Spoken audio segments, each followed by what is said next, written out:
Well, April is upon us. The weather's starting to get nice out there. And as most people have traversed Centennial Avenue in the River Road corridor down by 287, you've noticed that the construction crew are back out here on the construction. And I have out here today Joe Herrera, who's our supervisor of engineering for the town, and Councilman Espinoza, whose ward this is in. And Joe, I guess the real reason is most people want to know, when is this going to be finished, and how much more aggravation and delays do the residents have to put up with? And maybe you have some crystal ball here to tell us what the residents can expect? Well, right now the contract is back on the project. They've been completing the milling and basing of the eastbound lanes. The west side bound lanes are pretty much complete. And for the record, westbound is heading towards Franklin, eastbound is heading towards South Plainfield. That's correct. That being said, the contractor is looking into getting the project, getting the final top course done sometime later this year, if everything moves smoothly. We have meetings every other week. We have schedules that they send us, so we're moving good. I mean, there's been a couple of delays, but for the most part, we expect either later this year or it would be early the following year. Good. For full completion. Just so the residents know, this is the largest undertaking in the history of the town of reconstruction for a township municipal street, and and it's not the only street, but we have about 20 other streets on the way, and that doesn't include the ones that are under engineering design. But this is a very large undertaking, and why don't you explain why it's a large undertaking, Joe? Well, it's one of the main roads in the town. It travels from River Road, which is all the way on the west side of the town, to the east side, which is Stelton Road. We are only reconstructing between River Road and Plainfield Avenue, or Knightsbridge, I'm sorry. And this road hasn't been touched since a long time. With the exception of a 2-inch mill and overlay maybe 25 years ago, but this is all the original roadway bed. So I know Councilman Espinoza. Dennis, do you have a question? I know you were asking before. I was asking, I hear that we're getting some state-of-the-art lights here. What kind of lights are we having? So we are going to be installing 2 new traffic signals. And this is all due because this is a DOT funded project. And they're going to be new federal standard. We have to meet up all the METCD guidelines for traffic signals. We also, as part of what we've done in town, is we have improvements on the traffic signals. We put emergency generators, connections, so in case the power goes out, you can install a generator and run the light for a while until either the power gets restored or we continue doing that. Also, we adding up the preemption systems, which works with the fire department. So in case it's an emergency, they have the technology in the cars that they can just control the light cycle. So instead of going through the regular cycle, they can stop, get the green light, and continue to what emergency is. Oh, that's great. We also have upgrades to install cameras on it in the future, so we can, visualize and see what the traffic volumes are going in it, and if there's any. And it's sort of similar to what the Department of Transportation has. So if you see on TV a view from a traffic lane cam, that'll be sort of so that it would be sent back to police headquarters. Yeah, it's only shared internally, it's not public use, but it's for us to learn, the patterns on the traffic, and if there's any emergencies, accidents or anything, then, the police can log into the camera and maybe get footage of what happened. Yeah. That's great.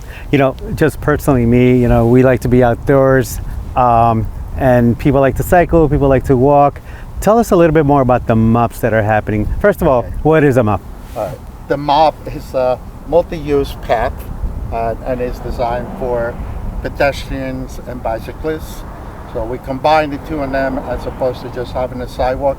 Then you get, it's both directions. You can travel in either direction, east or west. You can ride a bicycle as well. And this particular mop, it's actually going to connect an existing mop that is down on River Road that it was done by the county when they did the improvements on River Road between 287 and John Field Court. And it would connect on the east or east north south side of town to the path that it was constructed by the state when For they Route did the 18. Route 18. Yep. And that leads all the way into Rutgers University. So we'll have a big cross connection for residents to use or people that work in the nearby businesses. Yeah, you're just giving me more options for a bike route for the bike tour. So thank you. Yeah. So we're sort of a little below grade. Explain, we're sitting on what they call base. So why don't you tell the folks how deep this project is, how far it goes? So because of the amount of traffic that we have riding on Centennial, In this corporate area. in this corporate area, it's mostly a lot of trucks driving, so we have to go into county specs. So it's composed of 8 inches of DGA, and then we have 7 inches of base and 2 inches of top. Right now we're doing a base course and they only install 4 inches, so they still got to come up 3 more inches to get to the top of the base, and then the 2 inches will be the final course. So that's what just finish up everything and makes it nice. So it's like we have a new roadway bed that's like this pretty thick. this thick, which is, you would never see that on a regular residential municipal street. Yes. So the thought process behind that is, even though we're the heavier volume traffic is, the roadway bed should last a lot longer. It should. It should have a life of, like everything. We always say, at least 20 years. Yeah. So hopefully it'll be As longer long as the than that. utility companies don't come in and start making it into Swiss cheese. So. Yeah. So there will be, getting back to quickly the signalized intersection lights, the improvements. From what I understand, it'll be it'll have braille on it. So if somebody's with a walker, Yes, it will be all ADA compliance. Yeah. So everything we have to do in this project, just like on a mob, every time you do a crossing, you have truncated dumps. Yeah. That's all for the handicap accessibility or for the handicapped people to know. Yeah. So it's the same thing happens with the traffic lights, where you have the buttons to, And then Cross. they'll actually speak instead of walk, don't walk, whatever. Yeah. They'll have countdown lights. I'm not sure right now what the final portion of how it's gonna pan out, but we're working on that. So Those signalized lights are not cheap, and they're on average of 1.4, 1.5 million. It's very expensive. They're very expensive because of all the equipment that goes into it. We had to do new foundations, run new conduit, new electrical. In this case, Centennial Avenue signals were so old that we needed to run new electrical lines to work with PSE&G. They actually got installed new poles with transformers to bring the new lines to feed the lights. So the center island here, somebody asked me one time, well, how come you never do cuts in the island? Well, most people don't realize there's a lot of underground conduit, fiber optic lines feeding all these businesses right here, and that's why that doesn't get touched. Right. Yeah, we don't want to dig into any of that section because you break one of them.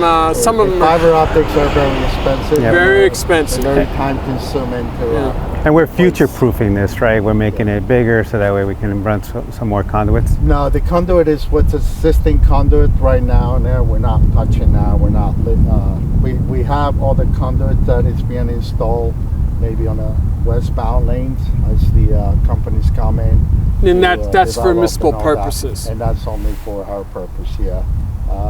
And these ones, they're already run out of room, and that's where you see. Now they're on the overheads. And on the overheads, there's all those lines, there's different fiber optic companies, all the bottom ones with the orange things up. And then there'll be the actual street lighting on the roadway will be upgraded where necessary right there to, because now that there's a sidewalk on the westerly side and a multi-use path, that there will be actual lighting, overflow lighting to catch all that. Yes. All LEDs? That's some we got to talk to with PSE.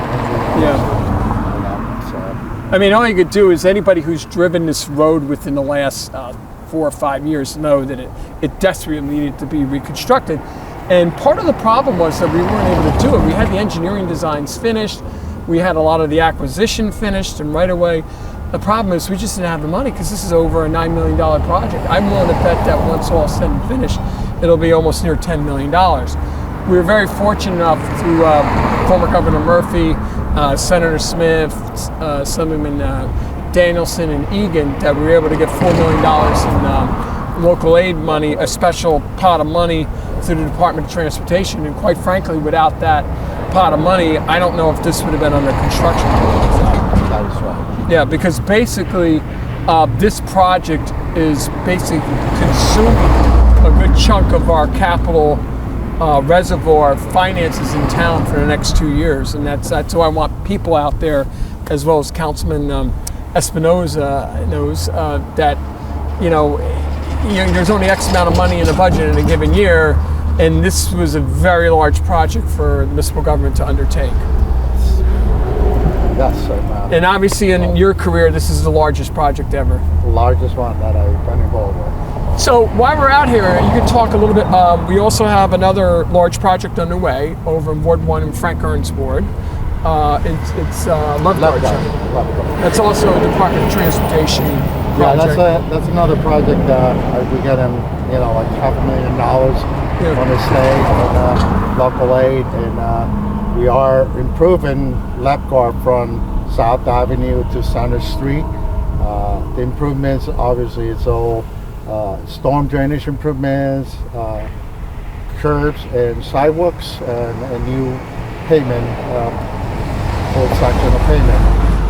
Which, by the way, was, as anybody who lives off of Center Street in that area knows, that was desperately needed.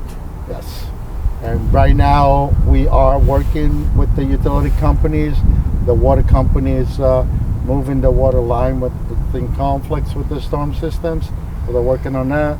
The gas company just replaced the entire gas line from South Avenue to Center Street. They run which is a very big deal. Yeah. To get that done. So get that done. More pressure for the homes out there.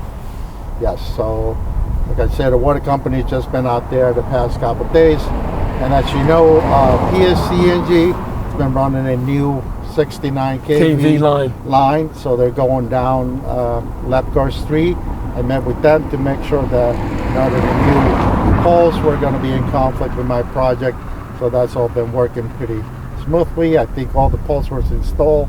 PSCNG transfer all the lines on the new 69 lines, and now we have Verizon out there doing it. I know. Good luck on that one, because Verizon's holding up on at least another 15 other streets in town. Cable and Verizon are both out there doing the work. So once that's get all done, Verizon has to pull the poles, the old poles. Now, before we came on air, Councilman Espinoza asked me about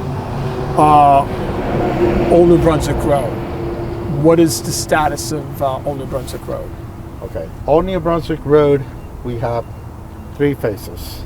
There's phase 1, which is from Centennial or Route 18 to the bridge, the 287 overpass. Phase 2 is from 287 to South Randallfield, and then the last phase will be from North Randallfield out to Stelton Road. The Albridge phase, Old New Brunswick Road phase 2, we just awarded that contract. Also, that was another project that we got $441,000 from the state on local aid. The project that came in less than we had expected, so we're anxious to get that project going. And unfortunately, it'll be going the same time that this is. But there's nothing you can do about it. We want to really get the project moving on. And I think the only good thing with that project is we're not going to have as many relocations of utilities or any other heavy work as we have on this project or the Lapgar project. It should be a more straightforward project where we're just doing replacing curves, maybe some sidewalks and adding sidewalks, and then just milling and repaving the road. And the other section, phase 3 from North Randallfield Road to Stelton Road. Also, the county's under design for the intersection there, and that is obviously in your ward too. So, yeah, they're going to be improving that whole signal at the intersection of Old New Brunswick Road and Stelton Road, and it'll run up like 500 feet in each direction. Yeah. So part of that, I think that's why we have to do the acquisition. Yeah, we acquired that house that was on the corner. So they can do the stormwater management basin there, and then we can have to comply with the. So it's going to be, if you're Yeah. coming down to the T intersection of Old New Brunswick and Stelton, you'll make a double left, and then if you're going southbound on Old New Brunswick Road, you'll be able to do a double left. A double left. Onto there. The bridge that's going over to Old Brunswick Road, are we touching that or? No, we're not. That's an orphan bridge. That's That, believe it or not, the town doesn't own the bridge. No, It's the nobody- Department of Transportation, they call it an orphan bridge. It's in no man's land between Conrail and the Department of Transportation. We're just responsible for the milling and paving of the top course, but we do have to reach out to them. The other thing is, the reason why we took down some of the trees there is for more visual purposes coming off the bridge, but we're also going to be revamping the intersection at North Rand and Old New Brunswick. So the traffic signalized light is going to be further back into the woods. So if we're able to convince the state to widen the bridge, when they go to widen it, that we won't have to move the signalized light, in theory. Yeah. So, but there's a lot of projects in this general area that are underway in Ward 2, Ward 4, and Ward 1, and also in Ward 3 throughout the town. But these are just some of them. So I just want the residents to remind them, as well as Councilman Espinoza, about when you see a lot of these road projects throughout the town this spring, spring, summer, and fall. Just be cognizant of the construction crews that are out there. Please slow down and give them a break, because as long as well as they can move a little bit quicker without people getting crazy on the roadways, they should be able to get these projects done in time. Now, we're also projecting the Old New Brunswick Road project to be finished this year. Yes. Yeah. And hopefully Levgard will be finished this year. Yeah, Levgard, we're hoping that we get it done this year. Once all these utilities are relocated and all that, contractors should be able to go in there and they just work without any delays and get it done. And hopefully the good weather stays with us. And now the other big wild card that we have is that the price of asphalt escalated because of the oil, what's going on with the war over in the Middle East right now. They're allowed escalator clauses in the contract that, as per state law. So cost of asphalt is geared towards the price of a barrel of oil. So that's a little tricky for us it's here. The asphalt and the fuel. Yeah. So both them, there's an escalation cost, and usually you go through the DOT, they have charts that they keep track of the different prices on the barrel of oil and the gas going up and down. And then we have to take that into account when the contractor submitted an invoice and they request to get paid for that additional money that they're spending to get the job. So that's all worked into this chart. Yeah, and like that, even when DPW is out there milling and paving on some of the roads. And then, Joe, you also have several other roads where we awarded the curb pumps, both in the Ward 1 and Ward 2 and Ward 3 throughout town. So when we expect those projects to get mobilized? So I just, that's the 2026 road program. Yeah. I believe it's 7 roads that we are going to be. And I know over in Denison, your neck of the woods, Sturbridge Drive is that whole development right over there. That's a major one, and I believe the balance of Richards, Evans, and Hamilton Boulevard, from Kasuth Street to the dead ends. So yeah, and then I just had the pre-com meeting with the contractor earlier this week, and we're going to give him a notice to proceed for April 20th. Okay. So he's going to start on that. He's going to get the notices to the residents out about a week ahead of time to let them know you know, he's going to be out there, and you and I gotta figure out where it's going to start first. Where we wanted to start first, yeah. But obviously probably Sturbridge is going to be one. I do know that Dennis has, Councilman Espinosa was actually speaking with some residents out over in Holly Lane. Mountain Avenue. Hold on, we're going to Mountain Avenue. And there's a pole that's still sitting out in the middle of the roadway with Jersey barriers around. Can you explain to the residents why that is? That's been like that for almost 2 years now. So the contractor that's doing that project has been trying to work with PSC&G to relocate the pole. I guess they had contacted them a lot of times, called them, send them emails, and we haven't really gotten any feedback. They did go out there one time and they staked out the new pole location, but that was over a year ago.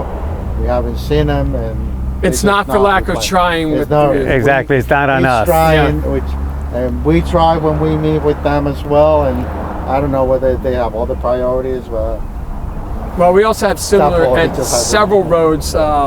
Sutton's Lane one, we want to finish that. There's a lot of them throughout the town, or there's double wood poles. Now, the other question that one of the residents had for Dennis, he talked to me the other day, was Holly Lane. Holly Lane. So the status on Holly Lane. All right, so Holly Lane, we pretty much have all the plans ready. It's just a matter of just funding the project. Okay. That's actually a good thing. I do, yeah. Right there. Yeah, and it's rather a project that is going to be about $1 million. Yeah. So that's one of the things we'll be sitting down after the budget's adopted. We'll try to figure out whether we're going to be able to put that out to bid the latter portion this year or very early next year for spring construction. Yes. So, I mean, so there's a lot of streets up in the air. So that's my next point was that we spoke about so many streets, and great job for you and the team on keeping on top of this. I know that I've been saying repeatedly, and I've seen on progress on this, we've been posting estimated timelines of the streets reconstruction online. Are we still doing that? Are we still going to continue doing that? Yes, we can continue obviously doing that. However, you know, the residents have to understand that is all based on the weather and the utility. And that's why I said estimated timelines, right? Yeah, we do estimated times, and you know, and a lot of times it's like some of my projects and trying to get them to relocate utilities that should take 3 months, they take 6-9 months, over a year, and that totally delays my whole project. It's not that the town is, you know, now going forward to the construction. Classic example is Glenwood over in Ward 1 off of Cedarwood, where Councilman Earn was chewing my ear off about that. We've had poles out in the middle of the roadway for almost a year now, and we can't finish the road until the poles get moved. Correct. Yeah. You know. And that's one of the biggest delays that we have, you know. Every project is a little different, but I mean, I'm happy right now that Lepcar, all the utility companies are in there doing all the relocations. And by the way, that's a rarity. Yeah. So I just want to let the residents know, just as I reiterated before, just be patient with all these projects. And that doesn't include the 25 plus other roads that are under engineering design. And when we say engineering design, when it's in Joe's shop, it's way more involved with your staff when it's under engineering design versus when Public Works has it. That's like pretty much a standard 2-inch mill and overlay. But and that has a tendency of taking a lot longer because you may have right-of-way acquisition, easements, you got the attorneys involved to get this, and there's DEP permits, and we noticed we just got awarded a DEP permit on one of the streets off of Mettler's Lane. Yes, Oris Avenue. Oris Avenue, just within the last week or so. So that's another one we're going to have to figure out where the funding is going to fix that. So like I said, we're going to take it back to the studio, and on this gorgeous day, and hopefully people will enjoy when the road's finished. Thank you so much for your time. Please, we don't need any speeding out there. So thanks for all the hard work, Joe, to you and your team. And also working, he's sort of like a ringmaster with all the consultants and the contractors and everything out there. So I want to thank you for all the hard work that you do, Joe. Absolutely. Okay.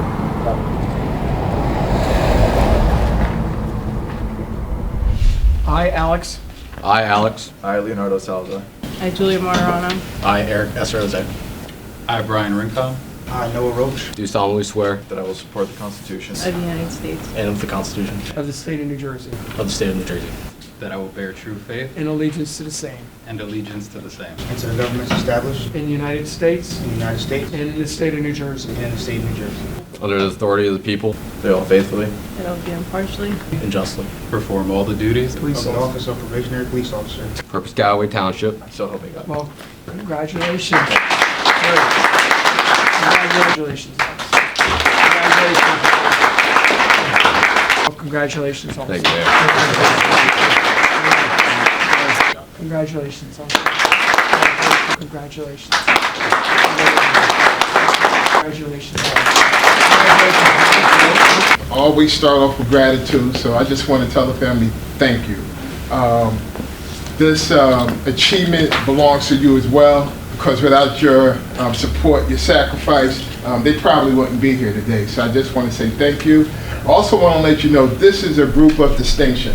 A year and a half ago, for the first time in 18 years, the mayor allowed me to have a written examination. And this is the sixth that we selected from that written examination. So thank you guys. I'm very proud of you. Every day I ask Mike Smith, how you guys doing? He tell me you guys doing very well, so keep up the good work. Good luck. Just remember, a lot of times, the first time of engagement a resident may have with the township government is when they pick up the phone and call the police department. So we're always expecting that the officers that show up on whatever the call may be, that they have their best face on, because that is the interaction that people expect. So you are not only on the front lines of protecting and preserving, but you're on the front lines of PR for the town too. And we want to make sure that the folks have always had a positive interaction with our Piscataway Police Department. So with that, congratulations.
You're going to see a lot of great things here at what the police department does, but more importantly, I hope you take away some of the lessons of what's going on and how serious it is when you have careless driving and how people can get truly injured out there.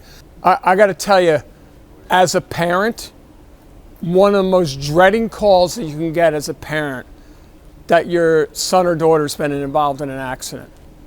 Because your first inclination is you don't know the seriousness of it. You're just getting a call either from somebody involved or from our police department saying your son or daughter's been involved in an accident. And that's one call that we don't want to happen. And that's why this program's here to prevent something like that from happening. I'll be honest with you, I've lost 2 folks from drunk driving. Not from them driving drunk, but it was somebody else that hit them that was driving drunk. So they were only 18, 19, and 20. So their lives were cut short. So it's all about knowledge, and we want to make sure that you all live a very prosperous life out there. And I know the faculty here, your teachers, do so also. So without further ado, I guess, Director, I'll introduce Keith Stiff, our Public Safety Director. Go ahead, Keith. Thank you, Mayor. So yesterday I had a conversation with Captain Smith, he told me this group have grown from 7 to 40. That's correct? Well, it's a busload now. It's a busload. Okay. We're up to 90. But that's a good thing. That tells me that you care about yourself, you care about your fellow students. Also, you care about this community. Now, when people talk about public safety, the police department is the front of that conversation. But you guys are a very important part of public safety. So I thank you, thank the staff for what you do, and have a great day here. Thank you so much.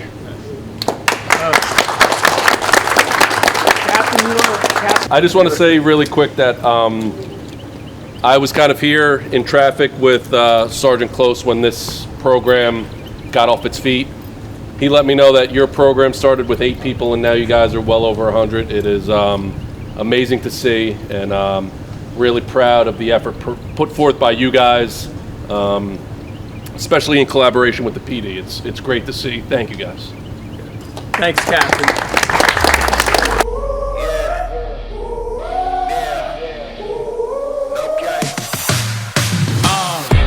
I'm a force to be reckoned with. You do not know who you're messing with. Taking over for the hell of it. They can stop me when I'm in my element. Cold as ice, but I'm heating up. People limits, we ain't freezing up. When it's game time, they come down, what's the hell time? They come fast, but they get it. Stuck till I crash. Going for blood on my foot on the gas. Yeah, none of them seeing me. Yeah, your boy by the blackout. High octane, taking no loss till I crash out. All the pain that it took in the rear view, seeing my throne in the clear view. All the critics who said we won't make it, I'm drowning them out, I can't hear you. I'm about to make them believe us. When they see greatness, they see us. Step in the ring and it's do or die. Face with the danger, I come alive. They know I'm back to the bone. They know I'm back to the bone. Call me, I answer the phone. They know I'm back to the bone.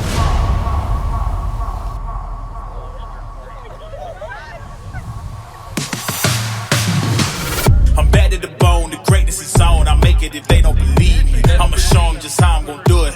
Gotta grind and I make it look easy. Can't bring me down, I gotta elevate. Greatness is something I demonstrate. This is fate when it's here, no it's never late. It's my moment, you know I won't hesitate. All the pain that it took in the rear view, seeing my throne in the clear view. All the critics who said we won't make it, I'm drowning them out, I can't hear you. I'm about to make them believe us. When they see greatness, they see us. Step in the ring and it's do or die. Face with the danger, I come alive. They know I'm back to the bone. They know I'm back to the bone. Call me, I answer the phone. They know I'm back to the bone. I'm about to make them believe us. When they see greatness, they see us. Step in the ring and it's do or die. Face with the danger, I come alive. They know I'm back to the bone. They know I'm back to the bone. Call me, I answer the phone. They know I'm back to the bone. I'm about to make them believe us. Step in the ring and it's do or die. Face with the danger, I come alive. They know I'm back to the bone. They know I'm back to the bone. Call me, I answer the phone.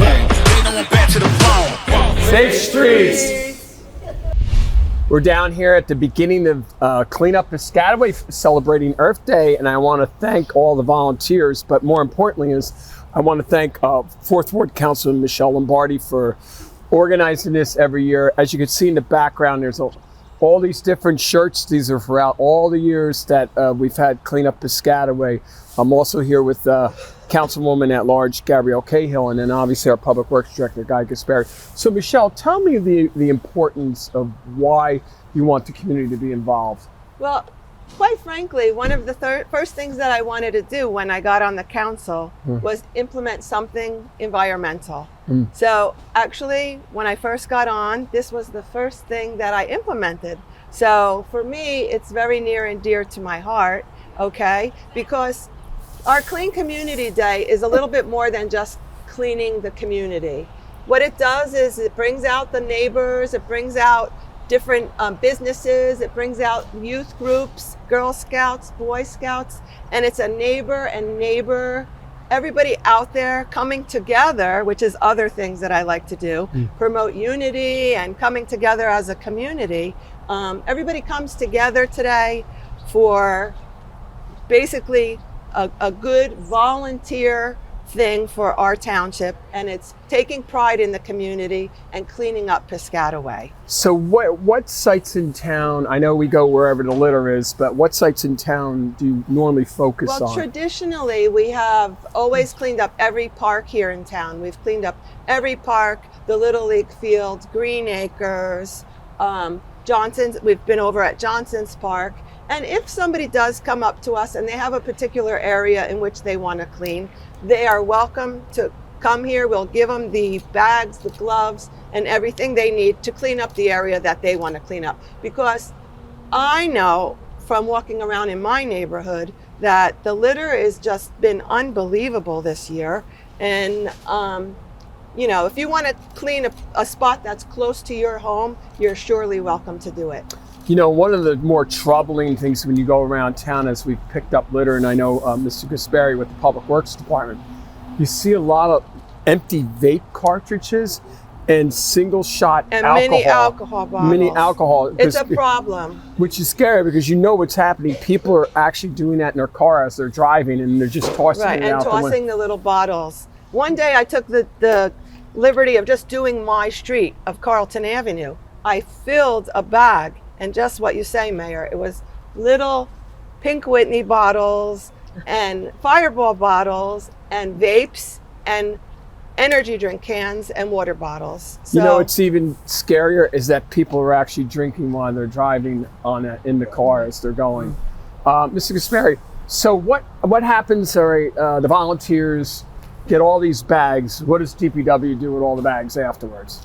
Well, we look at what's in it, and if we have to sort the garbage out, the recycling gets put into our dumpsters that we have at the recycling center. Okay. And that's it gets taken by our hauler, who takes it to a place that recycles all the items, and then they get sold off to be recycled. Now, we do receive grants. You want to explain what that grant is in order to allow us to buy the supplies? We get an annual grant from Clean Communities, and it's usually somewhere about $130,000 a year, and we could use that funding for doing all this, getting T-shirts. We could also have our own mini grants given to like a Boy Scout or Girl Scout organization, so that they will volunteer to do this work. And that includes like the supplies, like the pickers, the gloves, bags, everything, safety procedures. There's a lot more involved. There's a lot involved in taking care of this. If you could take a pan of the picture of what we have here, this is what that grant pays for. Yeah. Along with other things. So if a say a large company, do we have companies in town that do this? Yes, actually I have one coming up shortly, within this next month. On Kingsbridge Road, there's a company, I forgot the name, I don't recall, and they're going to be doing a cleanup. They're going to do their area, and that takes care of. Yes, periodically, a lot of the businesses in town, they'll have a service day with the employees, and they donate their time to pick up litter in town, which I think is great. And we do have companies that are working today. Yeah, we have several companies, several families involved today. Yeah. Which is great news. And this is all part of the recycling tonnage grant, where when people bring their supplies or discard their recycling down at DPW, that all gets categorized. The businesses all get categorized at how much they're doing, and that all gets submitted to the Department of Environmental Protection, and then that's how the calculation of the grant comes about. Actually, that's the recycling grant. It's a Clean Communities grant, which is based on it's all running in tandem through the same thing there. Yeah, they're very closely related. And that's why it's very important that we want you to recycle, want you to clean up, because we do get funds back in order to clean that down. With the recycling grant, which is separate from the Clean Communities grant, the more recycling materials we recycle, the more funds will come to us. And that's the reason why I'm bringing it up, because obviously we're going to have a lot of plastic and bottles that are going to be recycled here today. The running question people ask, is a pizza box recyclable? It is not recyclable if it has any grease spots on it. There you go. So if you have sausage and pepperoni on your pizza box, And it goes in the garbage. which means I'm out of the equation. I'm a pepperoni and sausage guy, so I'm not recycling. But I do burn it in my all the fireplace. containers are there always you go. marked. They're Yeah. always marked whether they're recyclable and what type of recyclable they are. Right. Yeah. On the plastics, they do. They have we do from 1 and 2, and I think we're starting to do 5s also. You have that little triangle, and there'll Yes. be a number in Right. the triangle, Right. and that's what you recycle. The rest, unfortunately, goes into the garbage. And that's a great reminder that our website shows, and also Middlesex County's site for recycling will show the residents what are the recyclable Right. items. Because I know at home we're like, we should be recycling this, but it currently may not I usually be check in recyclable. all over the box. The most irritating I have with that is I look at a bottle and the triangle is so small Small, that I right. can't tell what Right, it is. right, right. So maybe we should tell the DEP, listen, put in a regulation that you have to have a certain size triangle. Yeah, so you that can would be a read great it. idea. So speaking of litter and recycling, we're combining this discussion here. Any words from the residents that if they have a problem with their recycling container to call Public Works? Yes. We, as the coordinator, I will take all the issues and complaints that we have with containers, and with the recycling containers. Now that we have the ASL, which is the automatic side loaded with a truck that picks it up with 2 arms, dumps it in. So when you put your material in it, which is a 95-gallon can, make sure it's all in there. Don't have it on the top or anything, because then they can't pick it up. Because this is to save funds, because now you have one driver. Before you had one driver and 2 people, so it made our recycling costs a little higher. Now they've dropped a little bit lower. Okay. But of course, because it's a new system, we did have a little bit of problem, but things are starting to iron out, and it's starting to work out. So. All right, well, that's it from there. We're down at the beautiful Riverside Park. And real quick history of Riverside Park. This property was donated to Piscataway Township in the early 70s by Bakelite Industries. This was their picnic grove area for their employees' picnics that they always have. And we had this. So we were very fortunate that one of the companies where Dow Chemical was located, Union Carbide, donated this property to town, and it's become the most popular park in town for having picnics, ball fields. You can watch your kids down here. I want to just let the record reflect, there is not a beach here. There's some people say that we have a beach. No, we do not have a beach. There's no swimming in this section in Raritan. There's a canoe, but there is no swimming allowed per DEP down here. So don't let somebody saying you're having a beach, because next thing you know, they're going to want Public Works to bring a truckload of sand down to try to create a beach, and we'll get in trouble with the DEP. Yeah, right. We'll have to have a lifeguard. Yeah. So with that, thank you very much. Here's to a great Piscataway cleanup day. Everybody, thank you for volunteering. Thank you for coming out and joining. And thank you for having pride in our community here in Piscataway. Let's clean up Piscataway! Team 2 next!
Thank you very much, everyone, for coming today for opening day. We're very excited to start the season.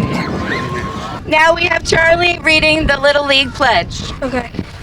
I trust in God. I love my country and will respect its laws. I will play fair and strive to win. But win or lose, I will always do my best. Thank you, Charlie.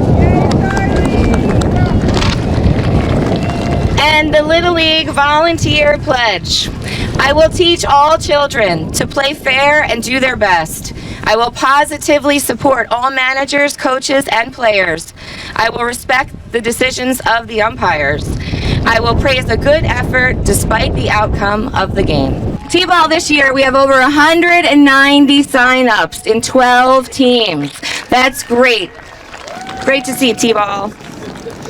And now we'd like to especially thank our mayor for his continuous help with our complex. Here's Mayor Waller. Thank you, Vanessa. Good morning, Piscataway! All right, everybody's awake. That's good. All right, I love the I didn't hear you, T-ballers. Good morning. Okay. All right, parents, I'm impressed that they were up earlier than the normal hours of school. I want to thank all the folks that helped out to get the complex, Public Works, the volunteers here at the Little League Complex, all the great work that Ward 1 Councilman Frank Earn does. And I would like to acknowledge some of the officials that are here. We have behind me, obviously, President Councilman Frank Earn. We have Ward 2 Councilman Dennis Espinoza. Dennis, give a wave. We have Ward 3 Sharon Carmichael. Sharon, give a wave. Ward 4 Michelle Lombardi, give a wave. Laura Leibowitz at large, there, give a wave. Sarah Rashid, give a wave. Listen, this all doesn't come together by itself. Myself as the mayor and the township governor, we can't do it. We really rely on the parents here to help with your children at this great complex. And as an aside note, in the coming month on the Green Acres complex, you're going to be the township's going to be building a comfort station up there. So hopefully we'll be permanently getting rid of the porta potties up there. So I know everybody will be very happy about that. But just be cognizant if you're going to be using for any of the sports programs up on Green Acres during the construction project up there. We want to make sure everybody's safe. So with that, Frank, are you throwing out the first ball? No, Frank says... So we're going to throw out the first pitch. The mayor is going to throw out the first pitch for T-ball. Oh, good try. Great job, Mac. Throwing out for the challengers, we have Senior National League All-Star Gary. Catching, we have American League Minor All-Star Jacob. Okay, and throwing out the first pitch for Little League, we have June Harmick. And catching, we have our youngest Little Leaguer, Cruz Lopez. Okay, again, I just want to thank all the coaches and the parents. We're going to have a great season this year. The weather's going to be good. It's not snowing today like it did a couple of years ago. A special thank you to the Piscataway High School Chiefs and my grandson, Brady! Okay, let's play ball!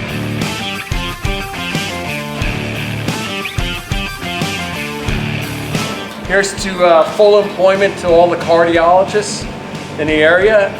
This is the official Little League pork roll, egg and cheese. And it has no calories and no cholesterol because it's made by the volunteers. Well, we're out here at Day Park on this gorgeous day here today. And we're actually in the middle of an area that's under construction at Day Park. I'm here with Ward 1 Councilman Frank Earn and Jonathan Marassi, who happens to be our township landscape architect. And Jonathan, I know a lot of folks in this by Day Park, the residents, have been calling up Councilman Earn and asking me, hey Mayor, hey Councilman, what is being built over at Day Park? And we're in the center where the construction is going on. So why don't you just explain a little bit what's going on? And I know Councilman Earn has a couple of questions, and I have a couple of questions also. So just give them an overall view of what's going on here, the construction. Absolutely. So this is going to be a state-of-the-art fitness cluster. It's an opportunity for the whole family to come out and get a great workout. Very close proximity to our play equipment. And so in other words, Councilman, parents or grandparents take their children or their grandchildren to the playground, which by the way is a nice setup out here. They're in visual range the whole time. That's right. So it's great for keeping the whole family together as well as keeping an eye on your kids while you're staying active as well. So what is we different? I know, Frank. You had a question before we went on air here, or whatever. You had a question about the equipment. So what's the difference between this and in any other parks? So this equipment in this park, not only do we have equipment that's wheelchair accessible, but this machine here to my right, this is going to be the first outdoor piece of fitness equipment in town that has an adjustable weight system. Oh, nice. So like at the community center, you'll be able to adjust the retention on it out here, and then feel like, say, oh, I want to lift 100 pounds of weight. There will be a tension on it to reflect as if there's 100 pounds of weight. Exactly. And the more you come here and the stronger you get, you can keep using the same piece of equipment. Interesting. That's really good. No, I mean that, and actually for safety wise, that's actually good for safety wise, because you're dealing with free weights.